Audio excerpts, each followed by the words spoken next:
La Picota. Colombia's most dangerous criminals are held here. I secretly filmed this prison for a year. Everyone takes bribes. Here, money rewrites the rules. Weapons and drugs are sold inside. Prisoners brew alcohol in their own cells. Power can be bought in this prison. Some inmates even have personal bodyguards inside.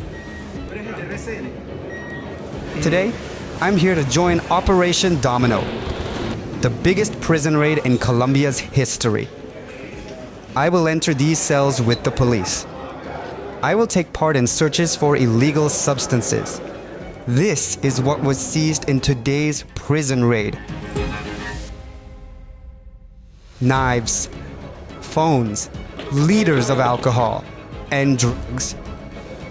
Even the guards don't know how this stuff gets in. Neither do the inmates caught with it. The evidence is here. Somehow, nobody knows a thing. Don't come here and lie to my face. The guards take our money from us every single day. Outside, police are ready. Inside, the inmates have no idea. At La Picota, known for riots and escapes, Operation Domino begins. Now, we're going in. 6 a.m. We're heading to La Picota for the most critical part of an operation hitting 124 prisons across Colombia at once. Even the justice minister is here. That's how serious this prison is. Inside this prison, you'll find inmates ranging from cartel leaders to hitmen, from politicians to terrorists. For years, the state has struggled to control this place. As we enter the prison, they check our IDs at the first security checkpoint. At the checkpoint, a soldier has a US flag patch on his shoulder. The deeper we go, the bigger this raid feels.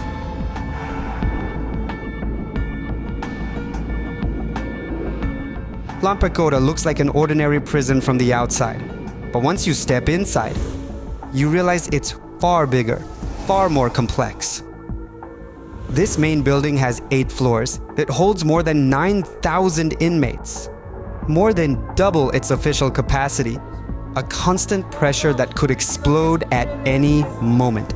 According to the inmates, some guards here are involved in corruption. Almost anything can be smuggled inside. That's what makes La Picota one of the most critical targets of Operation Domino. We're going in with the minister, security teams, soldiers, and police. Nearly 100 people move in at once. All right, the minister is going in first. We're about to start the raid. Because this is an active operation, none of the usual entry protocols apply.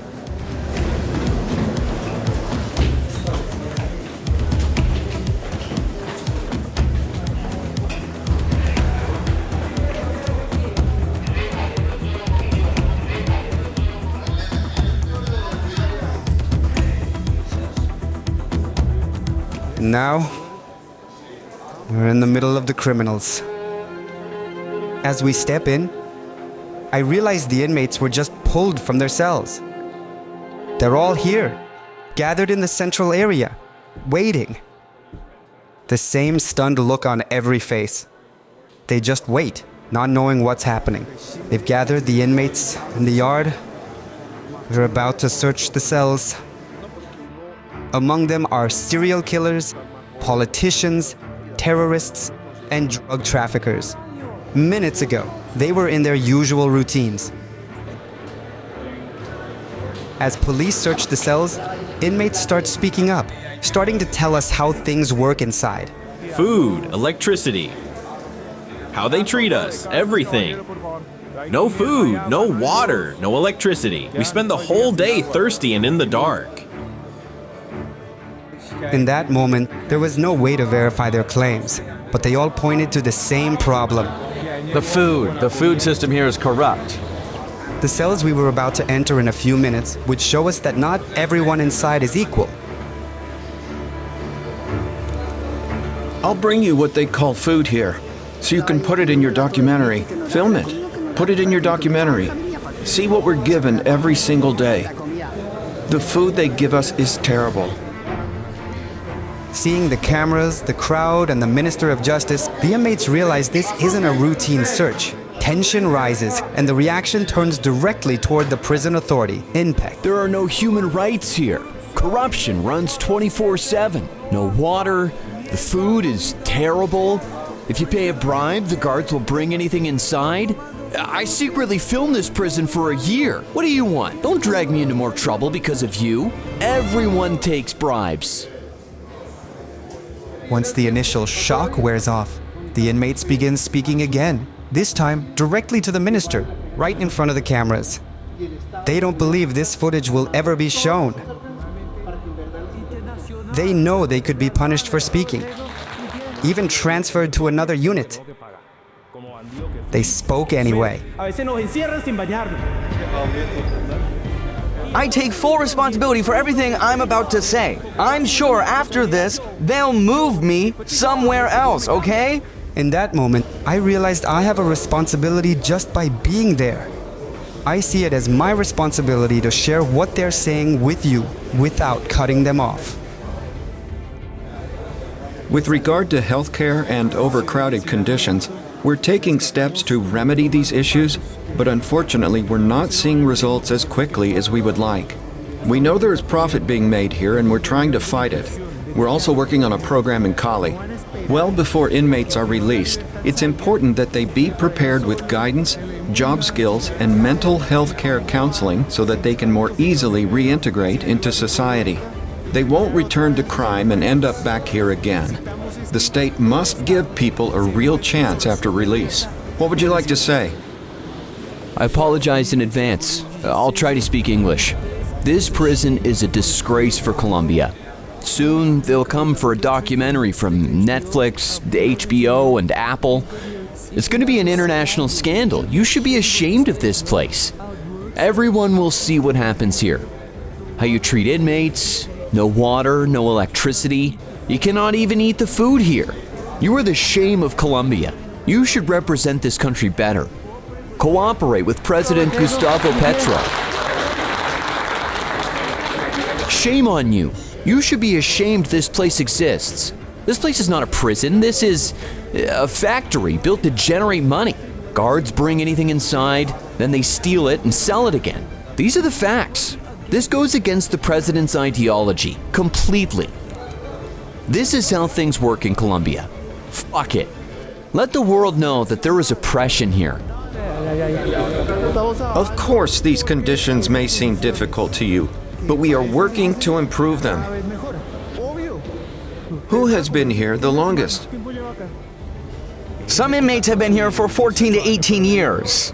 Listen to me. I want to tell you something. What you're describing is not reality. I say this with full respect.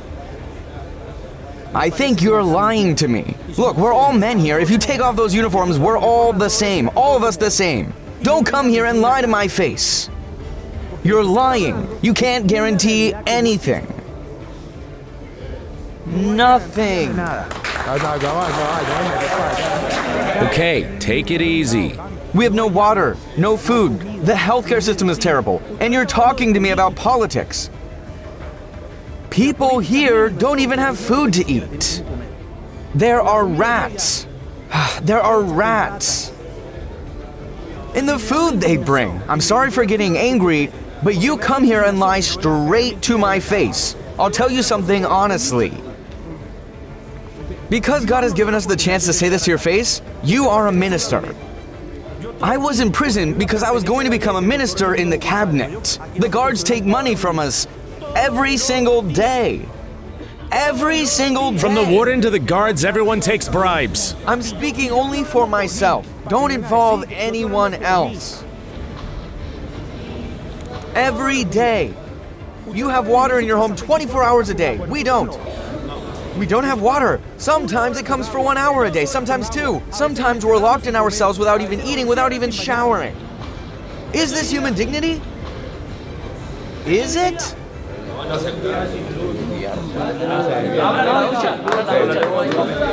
What they were complaining about wasn't just the conditions. The cells we were about to see would reveal a system built on money. First, I'll show you what's standard cell. One for inmates without money. Looks like the Jew Virgin Mary here. The pencil. There's a microwave here. Some kitchen items. I see onions, mandarins. The toilets follow the same system. And these are the other beds. Now, let me show you what money can change inside. Alright, now let's take a closer look at what's inside this cell. The cells here actually change depending on the inmate's financial situation. Right now, we're in the cell of someone with serious money. You can tell from the closets, the clothes, so many different shoes. And there are even more shoes here? Honestly, he probably owns more shoes than all of us. This feels strange to me, guys. I don't even know what someone would do with this many clothes and shoes in here. But this is definitely one of the cleanest and most well-kept cells.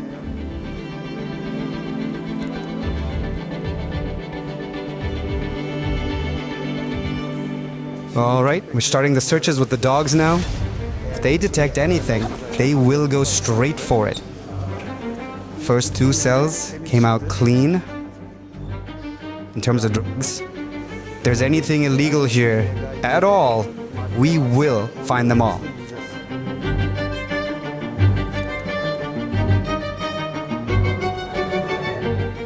Behind me, inmates are arguing with the police, talking back and forth. It feels like a movie scene, but this is real life. They even look like they're straight out of a movie.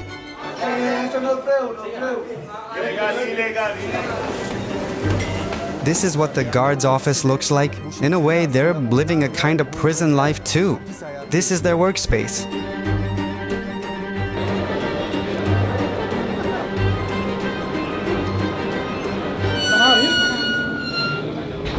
What you see here was seized during the raid, led by the Minister of Justice.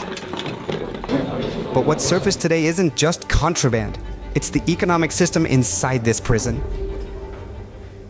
And behind me, you can see everything taken from the cells. A lot of knives, a lot of phones, and most importantly, drugs. You can see the bags, alcohol. They've made a lot of weapons inside. Most likely by hand, like pieces that they've cut from bunk beds and then sharpened into knives. Especially, finding these knives may have saved many lives here. Everyone here is dangerous. So something like this could easily end in death. And now, they've prevented that. The amount of drugs here is unbelievable, guys. Every packaged item you see is drugs. They're even opening one for us. Is that cocaine? Yes.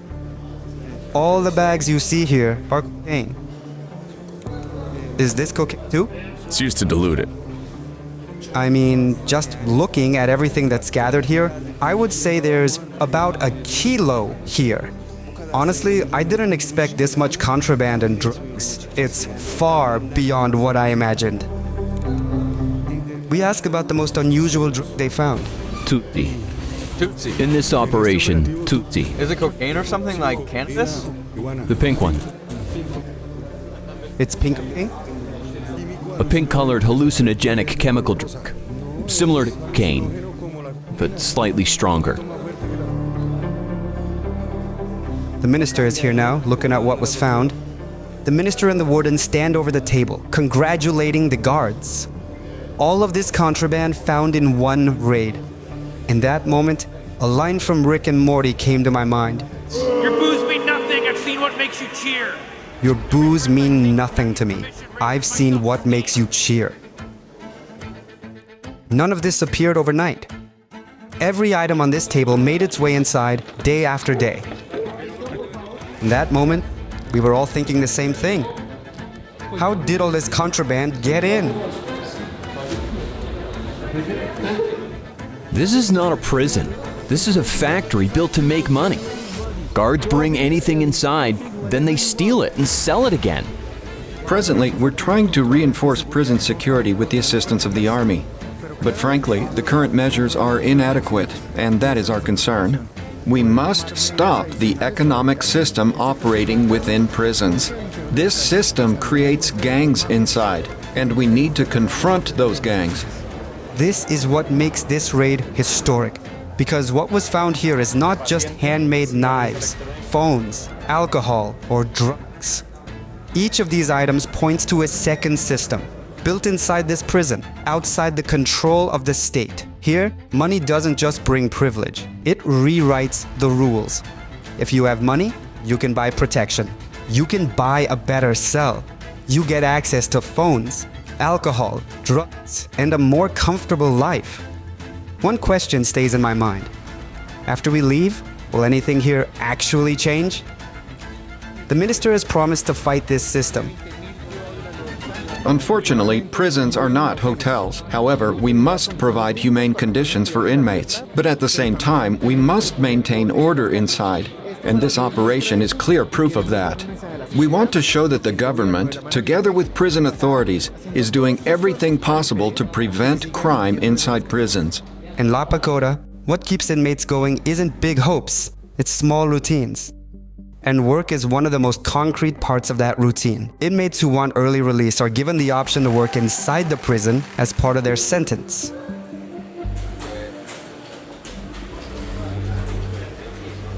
My name is Marlo Alexander. I work every day in prison. That's my routine. If you want early release, you have to work. By working, you can shorten your sentence. Of course, it's up to you. For every 3 days worked, inmates get 2 days off their sentence. But for those who choose to work, there are no days off. Inmates continue working every day of the week. Furniture for government offices, uniforms for inmates, and various public goods are produced by prisoners. The inmates you see behind me produce around 10,000 uniforms every year. Now imagine an inmate whose sentence is final. Maybe he will spend the next 20 years in this building. What keeps him standing? What stops him from breaking? After coming here, I realized this isn't about hope. Because this is where hope ends. La Picota. What keeps these inmates alive is their routine. Because here, you can't make big decisions. You can't rebuild your life. All that's left are small repetitions. Stepping on the same tile in the corridor. Touching the same wall. Looking out the window at the same time into the same void. Creating your own routine is the only way to keep your mind intact. We're just paying for what we've done. I'm calmer now. I've spent about 11 years in prison, almost 12. I think I have around 2 years left. My sentence was 33 years and 4 months.